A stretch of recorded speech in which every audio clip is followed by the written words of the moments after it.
Good morning बच्चों। Class 5th की हिंदी कुमुदनी दिवस षष्ठी में आज आप सभी उपस्थित हैं। हम अध्ययन कर रहे हैं पाठ 3 चंद्रशेखर आज़ाद। इसके पहले हमने जाना चंद्रशेखर आज़ाद जी के बारे में। जब वो 15 वर्ष के थे तो एक बार इन्हें जिला मजिस्ट्रेट की अदालत में पेश किया गया और वहाँ पर उन्होंने बड़ी निर्भीकता से उत्तर देकर दिया। जब पूछा गया तो तुम्हारा क्या है तो उन्होंने आज़ाद बताया। घर पूछा गया तो उन्होंने जेल खाना बताया। काम पूछा गया तो अपनी भारत माँ को, भारत देश को स्वाधीन कराने की साधना को बताया। इस तरह के प्रश्नों को इस तरह के उत्तरों को सुन करके जिला मजिस्ट्रेट बहुत ही क्रोधित हो जाता है और वह चंद्रशेखर आज़ाद जी को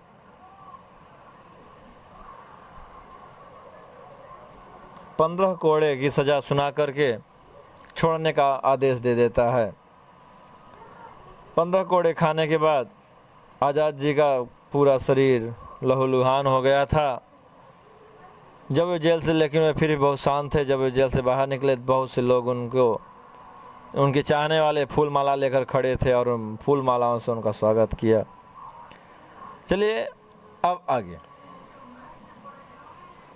चंद्रशेखर आज़ाद का जन्म 23 जुलाई 1906 को मध्य प्रदेश के झाबुआ जिले के भावरा नामक ग्राम में हुआ था।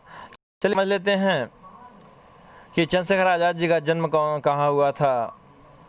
जन्म तारीख, जन्म स्थान, पिता का नाम, व्यवसाय,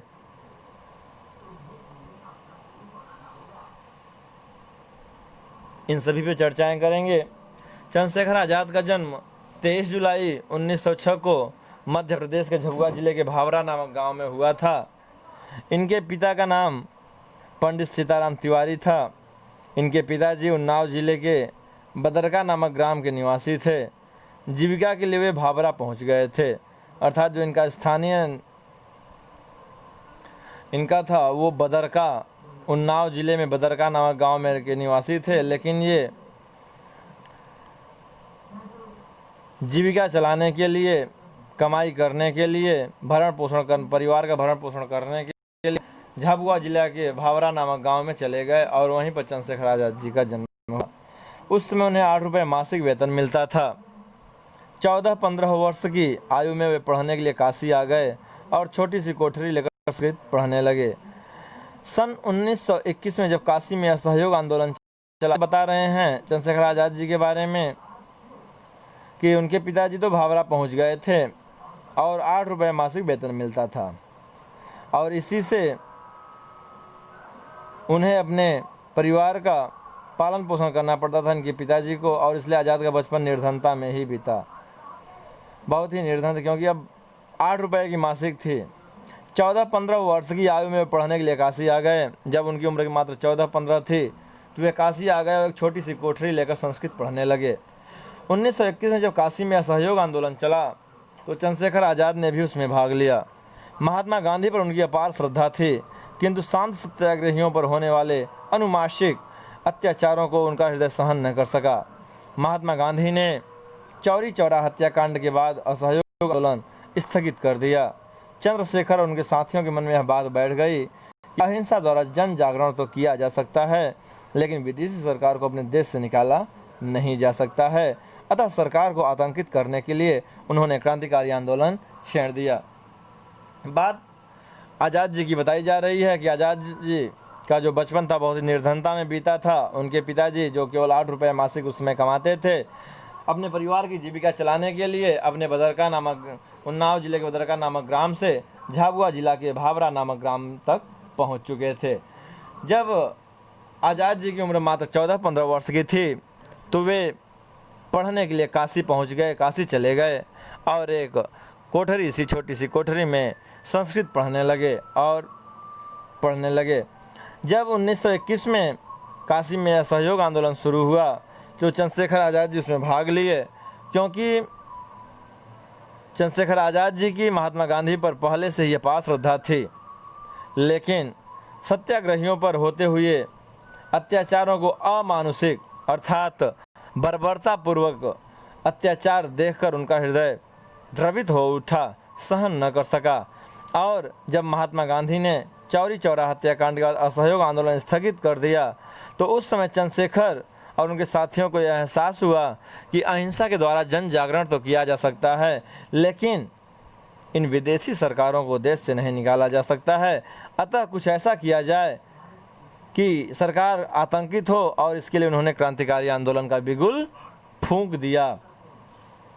सारे देश में क्रांतिकारियों की गुप्त सभाएं होने लगी। स्थान स्थान पर ऐसे नौजवानों के दल बनने लगे जो देश के लिए अपनी जान हंसते हंसते दे दें। और उसके बाद इन क्रांतिकारी की खोज में गुप्त सभाएं की जाने लगी और नौजवानों के ऐसे दल बनाने जाने लगे जो कि अपनी भारत माता के लिए अपने जान खुशी खुशी न्यौछावर के लिए तैयार हों। इन सब दलों को संगठित करके हिंदुस्तान रिपब्लिकन सेना का संगठन किया गया। अभी जो आपकी चर्चा की गई थी जिसके बाद इसका नाम बदला, हिंदुस्तान रिपब्लिकन सेना का संगठन किया गया। दल के पास अपना पैसा नहीं था। चलिए, दल तो गठित हो गई, सभी लोग आ गए, लेकिन इनके पास अपना पैसा नहीं था। इसलिए 9 अगस्त 1925 को राम प्रसाद बिस्मिल के नेतृत्व में काकोरी के पास एक गाड़ी को रोककर सरकारी खजाना लूट लिया गया।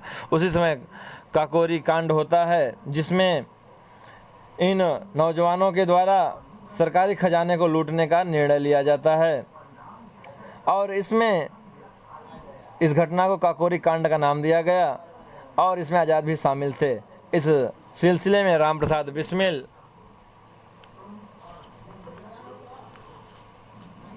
ठाकुर रोशन सिंह, अशफाक उल्ला खां तथा राजेंद्र नाथ लाहिड़ी को फांसी की सज़ा दी गई। इस बताया गया है जब ये घटना घटती है, चूँकि सरकारी खजाना था, पुलिस बल बहुत ज़्यादा थी। जब ट्रेन को रोककर उस पर डकैती की गई, उस पर इन क्रांतिकारियों के द्वारा धावा बोला गया। वहाँ से बाक्स लेकर भागने हो गए, लेकिन इनका एक साथी फंस गया और उस साथी ने सारी खबर, इनकी पूरी पोल पट्टी विदेशी सरकार को दे दी।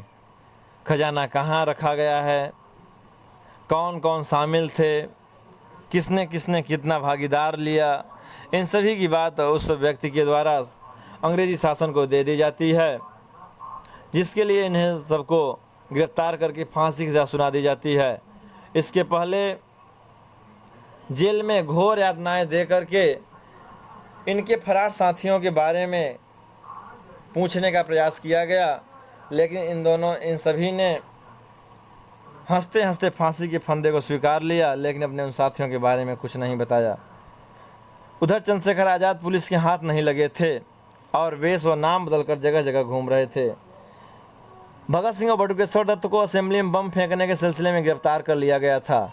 इसके बाद आज़ाद के और भी साथी गिरफ्तार हो गए।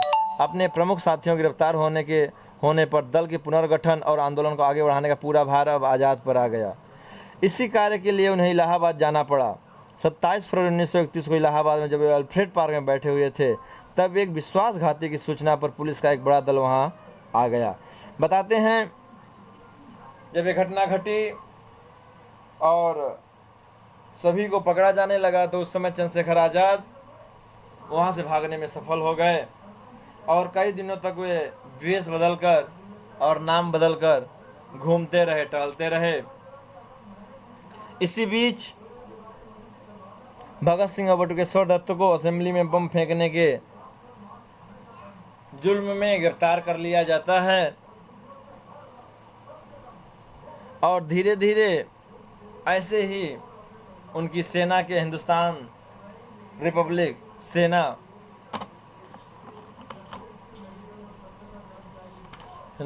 रिपब्लिकन सेना के एक एक करके सभी साथी गिरफ्तार होते गए या फांसी पे लटकते चले गए और इस तरह से अब आज़ाद की यह संगठित सेना धीरे धीरे कमज़ोर पड़ने लगी थी और इसकी पूरी जिम्मेदारी अब आज़ाद के ऊपर आ गई थी। इसी सिलसिले में आज़ाद जी इलाहाबाद आए थे। 27 फरवरी 1931 का दिन था। इलाहाबाद अल्फ्रेड पार्क में वे बैठे हुए थे, तभी एक विश्वासघाती की सूचना पर पुलिस का एक बड़ा दल वहां आ गया। पुलिस के घेरे से बच निकलने का कोई उपाय न देखकर वे एक विशाल वृक्ष की आड़ में खड़े होकर अपने रिवॉल्वर से गोलियां चलाने लगे। यह लड़ाई लगभग 1 घंटा चली। आज़ाद की गोलियों से पुलिस के कई सिपाही घायल हुए। जब उनके पास केवल एक गोली बची तब उससे उन्होंने स्वयं अपनी कनपट्टी पर दाग लिया और सदा के लिए अमर हो गए। तो चंद्रशेखर आज़ाद जी जब अपनी सेना को संगठित करने के लिए उद्देश्य से इलाहाबाद आए और अल्फ्रेड पार्क में बैठे हुए थे, तो विश्वासी उनका ही एक आदमी जो विश्वासघाती था, उसने पुलिस को इस बात की सूचना दे दी और पुलिस मौके पर पहुंच करके भारी दलबल के साथ पहुंच करके चंद्रशेखर जी को घेर लेती है। वहां से बाहर न निकल पाकर जानकर चंद्रशेखर आज़ाद जी ने एक बड़े विशाल वृक्ष की ओट में खड़े होकर के ताबड़तोड़ अंग्रेज़ों पर गोलियां चलाते रहे और उनकी इस गोलियों से कई अंग्रेज़ सिपाही घायल भी हुए। और जब अंत में एक गोली बची बंदूक में, तो उसको चंद्रशेखर आज़ाद जी ने अपनी कनपट्टी पर सटाकर मार लिया और इतिहास में सदा सदा के लिए अपना नाम अमर कर लिया। चंद्रशेखर आज़ाद जीते जी पुलिस के हाथ तो नहीं आए, वह वीरता की मूर्ति थे। जहां उन्होंने थी वहीं उनकी मूर्ति लगाई गई है। मूर्ति के निकट ही आज़ाद पुस्तक, जहां पर वीर स्वतंत्र सेनानियों की जीवन गाथाएं सुरक्षित हैं। तो यह जो आपका अल्फ्रेड पार्क इलाहाबाद में स्थित है, अल्फ्रेड पार्क में आप देखेंगे चंद्रशेखर आज़ाद जी की एक बहुत बड़ी प्रतिमा है। यहाँ पर म्यूजियम संग्रहालय भी है, जहाँ पर चंद्रशेखर आज़ाद जी के बंदूक वगैरह भी रखे गए हैं। तो ये ऐसे थे हमारे भारत के वीर सपूत चंद्रशेखर आज़ाद जी, जो जीते जी तो पुलिस के हाथ लगे नहीं और मरे भी तो आज़ादी के साथ मरे। तो ऐसे भारत के महान वीर सपूतों को नमन है, वंदन है, अभिनंदन है। तो चलिए फ़िलहाल आज की क्लास में इतना ही है। हम आपसे नेक्स्ट वीडियो में बात करेंगे आपकी इस लेसन के एक्सरसाइज की। आप पाठ को 2 बार पढ़ें, समझें और जो शब्द आपको कठिन लगे उन शब्दों को एक बार रफ पर लिख करके ज़रूर पढ़ें। Okay, that's all. Thank you बच्चों। Best of luck. Have a good day.